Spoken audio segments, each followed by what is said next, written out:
Here are 5 crucial lessons I wish I had learned before diving into building a race car. Time Attack Edition.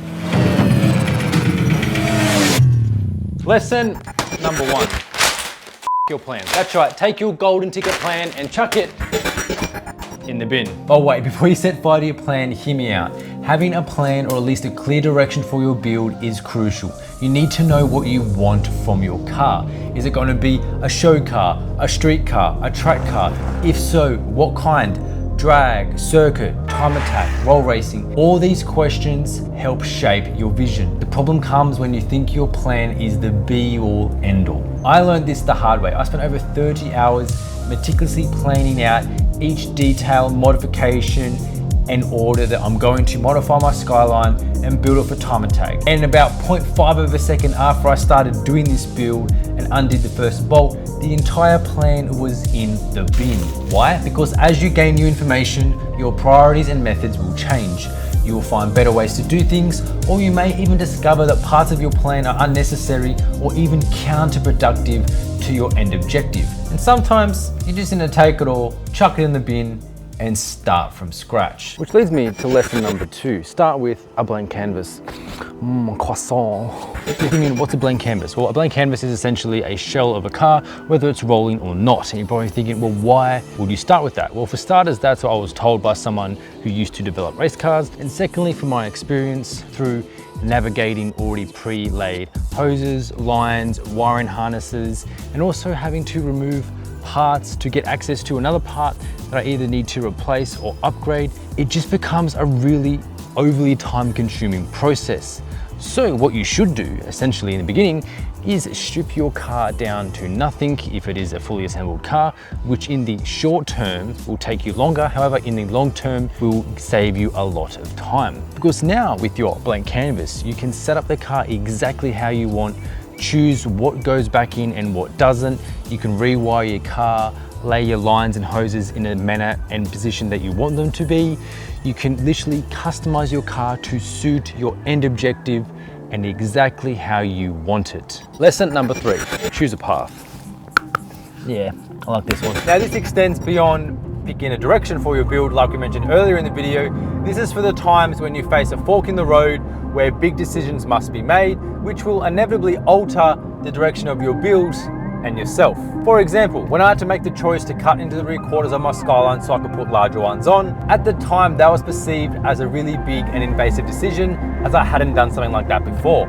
However, moving forward now to the new information and things that I've learned, that decision which I made is now deemed so minuscule, as now I have to do more invasive fabrication work and larger things that will actually affect the vehicle more than what I had originally intended. However, had I not made that decision, it wouldn't have projected me on this path which I am now, which maybe inherently wouldn't be taking me on the same goal that I'm aspiring for. But like I'm learning every single day to do with cars, it always relates back to life. In life, you're faced with big decisions that you must make, which alter your direction. You may have 2 decisions, you can only pick one. Is it this job? Is it this job? Or maybe you want to go here or there. Or maybe you have the opportunity to go back or commit and go forward. However, regardless, they will always alter your direction. So, no matter what you choose to do, back yourself and know that it will always relate back to life. Lesson number 4, everything counts. When it comes to building race cars, especially something as demanding as time attack, every decision matters. Now that my Skyline's stripped down to a blank canvas, I get to choose what goes in and what doesn't. What it's made of, how it's fabricated, is it necessary, is it not?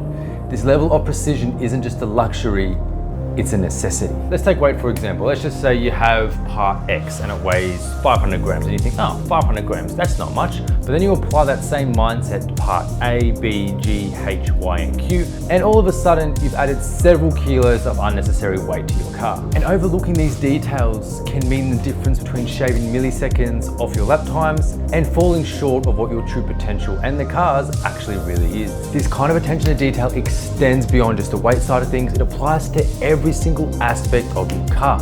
For example, aerodynamics. You may have more downforce, which will give you better cornering ability, but it will slow you down in the straights. You may want to make more power, so you put on a bigger turbo, which will give you better top end performance, but now you have more turbo lag on the lower RPM range. By approaching your build with meticulous attention to every single detail, like power, weight, aerodynamics, etc., you're ensuring that every single decision you make is actually contributing to your end objective. Lesson number 5, to gain something, you have to lose something. First example, cooling. This is a radiator, my old setup, it's a Koyo Rad, predominantly for street use with the occasional track day. This is $800, and it is lighter than this one here, which is done by a company called PWR, located in Australia.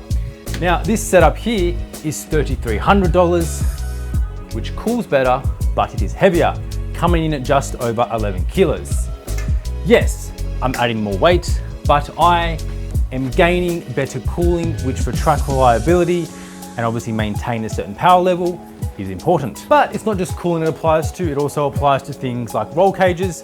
I need to put a roll cage in this because, well, safety is important. I can get a mild steel cage or I can get a chromoly cage. Now, to save 7 to 9 kilos, it's gonna cost me an additional $5,000 to $6,000. However, as I mentioned before, like anything to do with building cars, that's not bolted in. It always applies to life.